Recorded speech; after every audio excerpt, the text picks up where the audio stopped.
What's up, everybody? Tom's Brandon here. Welcome to another School of Sim Racing video. Now, really quick, let me just apologize for the background there.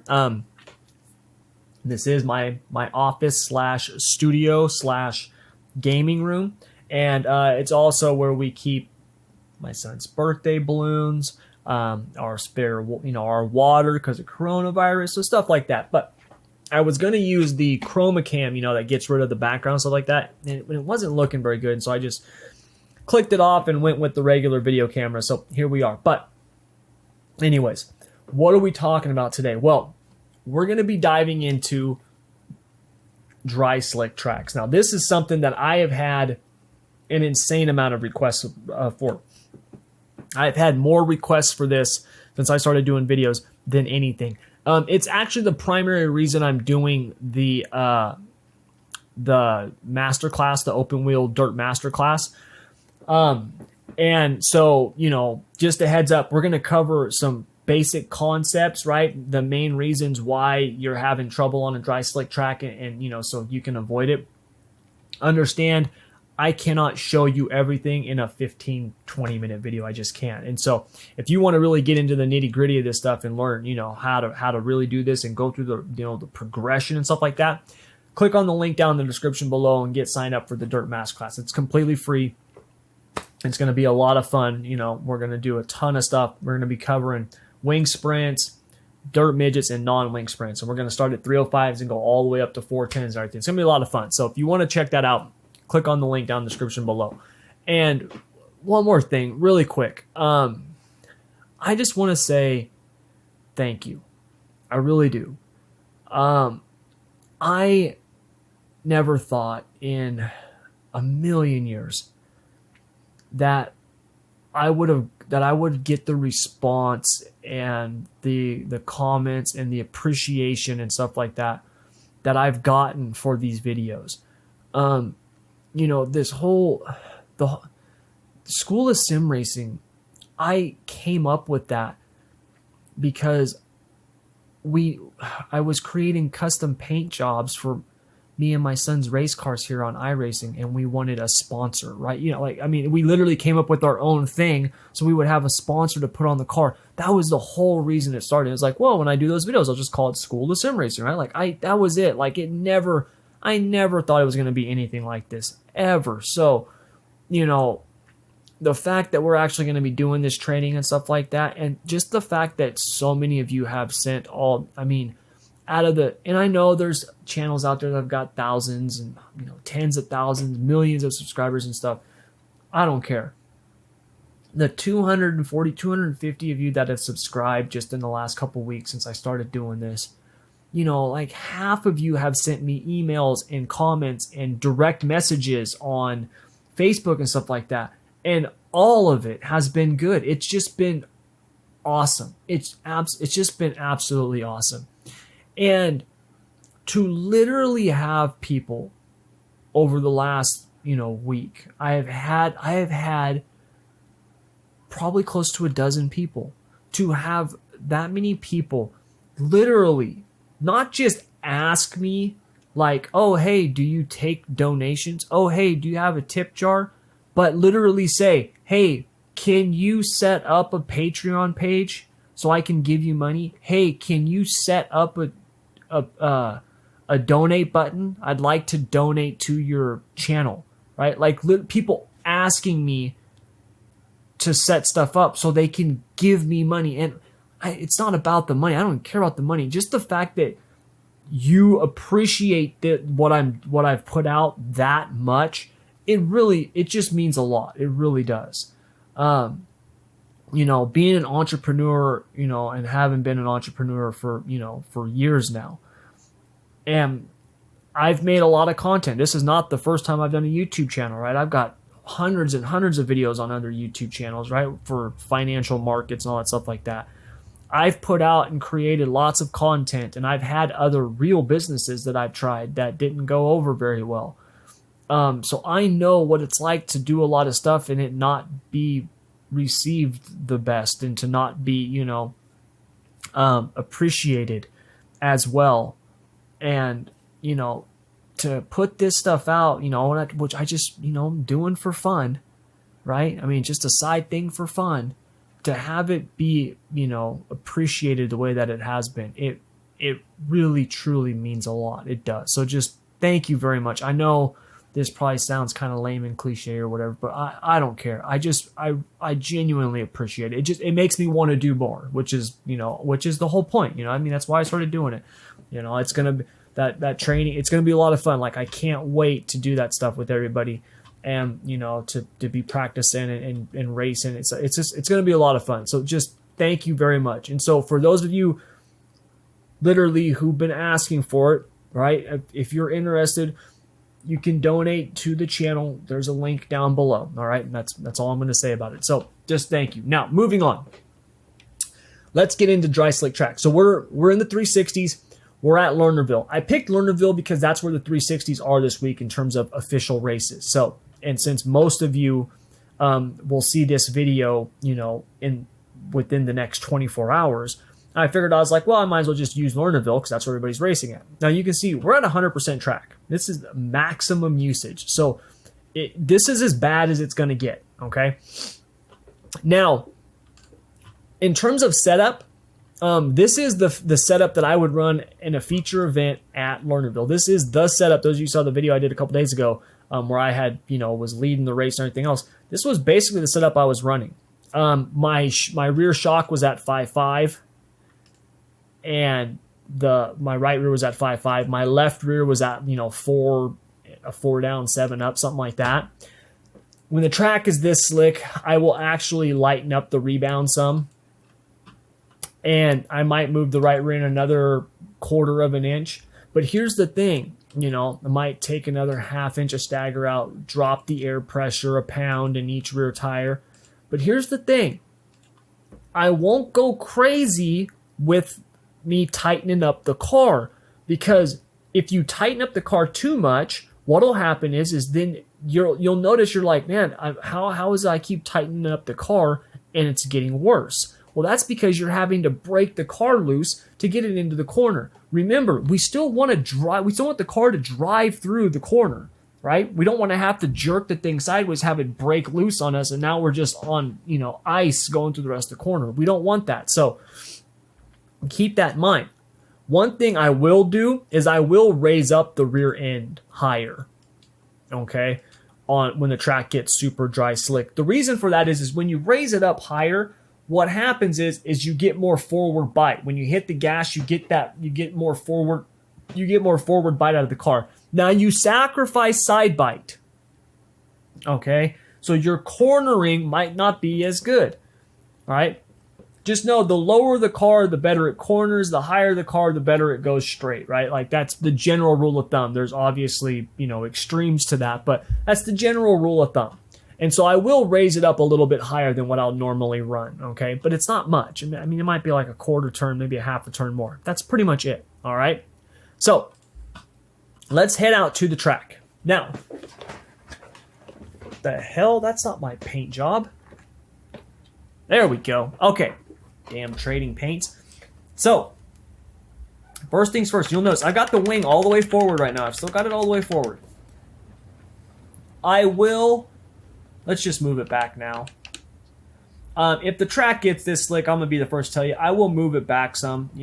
It might be like 3, maybe 4. And I know there's people out there be like, well, Tommy, the super fast guys, they have it forward all the time, no matter what. Yeah, guess what? 80% of the people that I'm going to be racing against ain't got those skills, right? So I don't need to have it all the way forward, right? That extra 1/10 of a second that I'm gaining from having the wing all the way forward ain't going to make that big of a difference, okay? So first thing that you got to know is that when it comes to driving on a slick track, the most important thing that you can do is be patient. That means patience with your entry, patience with your throttle, patience with your brake, patience with every single thing that you do, okay? You've got to be patient. What I mean by that is that it's really hard when you're just rolling through the corner, right? And that car's on the outside of you. It's really hard to not want to just step on the throttle, okay? The problem is what that will lead to is it'll lead to you just sliding up the track and spinning out, right? So you've got to be patient. Next, when it comes to being patient with your entry, this is really critical because you got to make sure that you keep that tire in the mud, in the cushion. And in order to do that, you've got to be patient turning the car in. If you turn too early, what'll happen is you're going to slide up the track and then go off.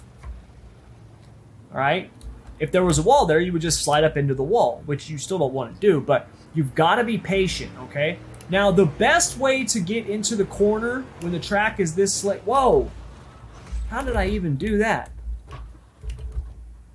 Huh, that was a rookie move. I can't believe the car just jerked like that. What the hell did I hit? Anyways, so the best way to get the car into the corner and to really, be patient and wait for that last minute is to use some brake. Now, when I say use some brake, I want you to look down in my bottom left-hand corner down there where you see my steering wheel. All right, the amount of brake you want to use is about that, okay? It's about 25%. Right?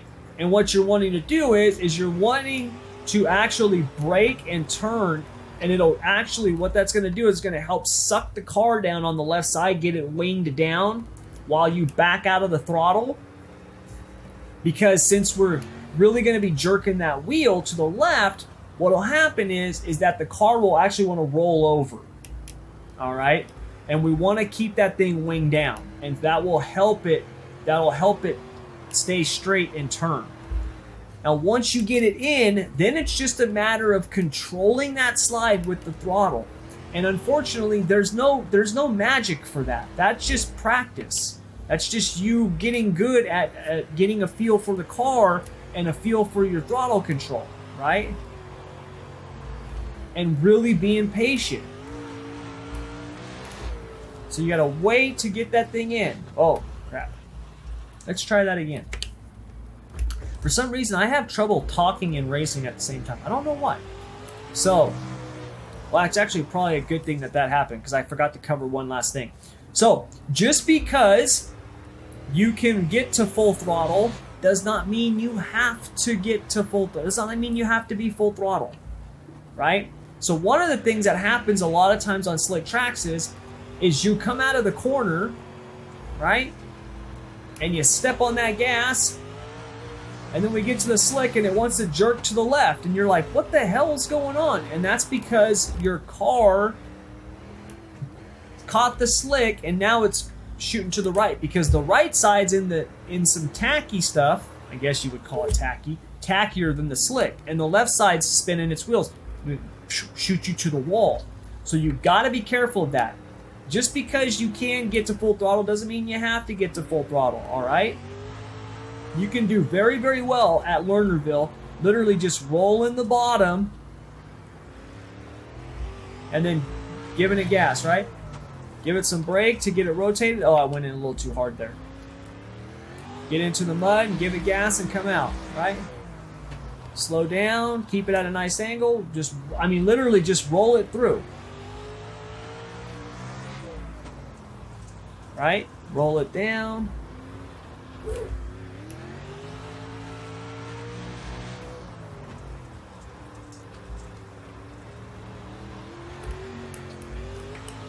See how I do that? Your perspective's going to matter. Your perception of and your field of view of where you're at, because for me, I know that my front end, right, it might look like that it's in the grass, but I know that it's actually not, that it's got a little ways to go over, and that's because of where my field of view for this, okay? So I know that I can actually really get far down there and I'm not in the grass. But for you, it might be different, so you've got to know what is that point, right? And then you want to make sure, and I'm doing a pretty bad job of it right now, actually. You want to make sure that you actually do more of a diamond on the corner.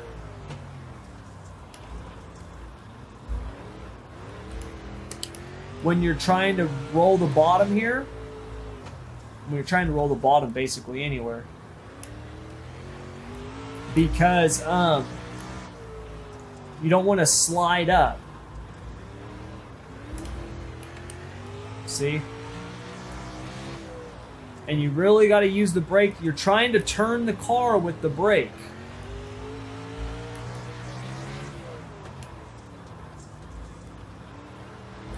And let that steering wheel kind of do its own thing. What I mean by that is as it starts to naturally turn to the right, let it go. Don't fight it. And if you get crossed up like I just did, right, let out of the gas. Don't be stupid or aggressive with it.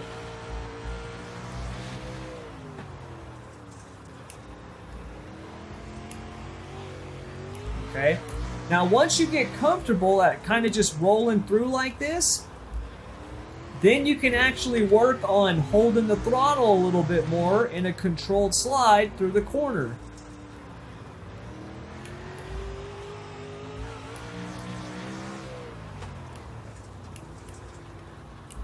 I didn't get it rotated enough there.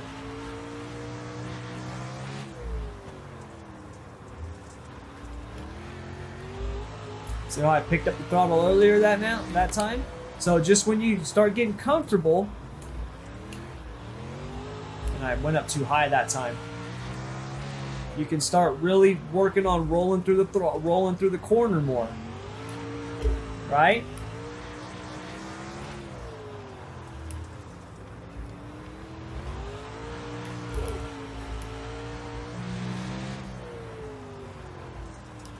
But you really want to try to get down to that mud, that light stuff. You guys are probably laughing right now as I'm sitting here leaning over in my chair. I don't know why I do this when I drive in sprint cars, but I lean over. It's a good thing that I've got an armrest there. Otherwise, I'd probably be like so far over you, I wouldn't be in the picture anymore. But anyways, so that's how you're going to do the bottom, right? Like I said, as you do it and you get more comfortable, just pick up that throttle and hold it more and more and more through the corners. Truthfully, you're not going to be able to go through the corners at 50% throttle. You're just not, all right? You're going to end up spinning out because it's just too slick, okay? So don't worry about that. If you can literally just roll through the bottom like I showed you, like that, I'm telling you right now, you're going to pick off a lot of cars if the track is this slick, because most people can't do it.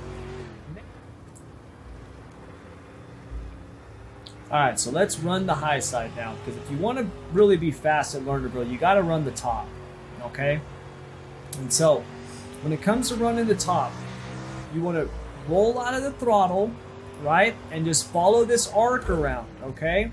Now, when you're doing it, you've really got to wait to turn your wheel, and you've really got to control your turn with the throttle, okay? But there really is no tip or trick that I can give you that's going to help you just like magically be able to rail the cushion, right? When the track's super dry slick, you've just got to be able to hit your marks and roll the top. And that's really the best way. Like if you want to practice, that's really the best way to do it. Is just practice rolling out of the throttle and rolling around the top here, and then getting back into the gas, getting it set, getting in, right? Until you can get to the point where you feel more comfortable to start really going through the top here, right? I got crossed up there. Up, off. You see what I did right there? I counter steered too much. You've really got to hit your entry like perfect.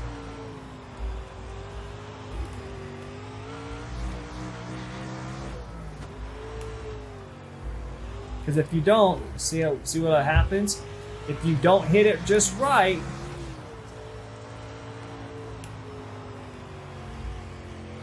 you'll slide up. Now, there is a one tip that I can give you, and that tip is the brake. And so, let's say you need to get the car turned a little bit more, right? Or you want it to, that time I just flat out missed it. But we're trying to straighten it off. just tapping the brake will help it rotate, all right? You can do the same thing like if you go through the bottom, like through the middle or the bottom, just tapping that brake will help it rotate.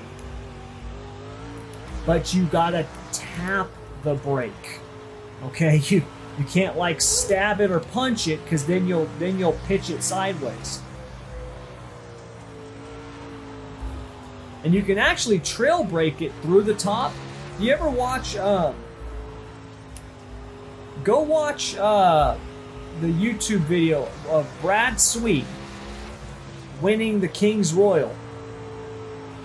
His rear brakes are glowing. I mean, they're on fire. And that's Eldora, right? Like, everybody thinks Eldora, and they're like, oh, run the top wide open, you know, just rail the cushion. He's using the brakes a ton at that track.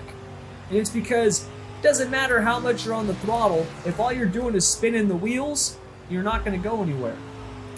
So practice rolling in and out of the throttle and rolling around the top like I'm showing you here.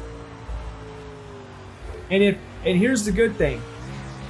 If you can do that here at Lernerville, you can do it anywhere, right?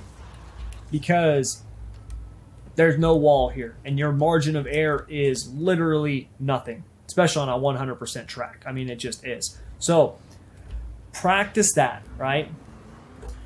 But that's going to do it, okay? I hope that helps. Like I said, I just had so many requests for this, and so I wanted to put something together. But to be honest with you, if you are really wanting to work on this and get really good at this, sign up for the Masterclass, the training, because it's going to be a lot of fun. It's free, right? And we're going to cover a ton of stuff, and it's going to really lay the foundation for doing this, okay? So that's going to do it. Now, really quick before I go, do me a favor. If you like this, please hit that like button. Also, make sure you share and then subscribe. If you haven't subscribed yet to the YouTube channel, or if you're watching this on Facebook, if you haven't started following or if you haven't liked the School of Sim Racing page, please do that. That way you know when I put out content, stuff like that. I'm going to start doing live streams here soon. I don't know when exactly, but I'm going to start doing them here soon, or live streaming some races and stuff. I'd like to join some leagues. I need to do that, but I got to find something that will fit my schedule. So we'll see. But do all that stuff for me. And then finally, if you think it's worth it, click down below. You can help, donate to the School of Racing, help us get this a little bit bigger, get some stuff more built. I would like to, get an actual website up and things like that. Actually get this thing, set up and, legit. To be honest with you, I would like to bury the other so-called racing schools out there, because I've seen their stuff. I think it's kind of a joke. And to be honest, there's not much stuff for dirt. There really isn't. It focuses mostly on like NASCAR and road racing. Like, there's just not much stuff for dirt. So if you want to donate and help me, build this thing up and grow this thing, we can get this thing bigger so we can help more drivers, help more dirt drivers. And you can click the link down below and donate. But other than that, that's going to do it. Thank you very much. As always, like I said, I really appreciate it. I really do. It means a lot. And I'm glad that this stuff is helping you. So until next time, I want to wish you good luck, good racing. Take care.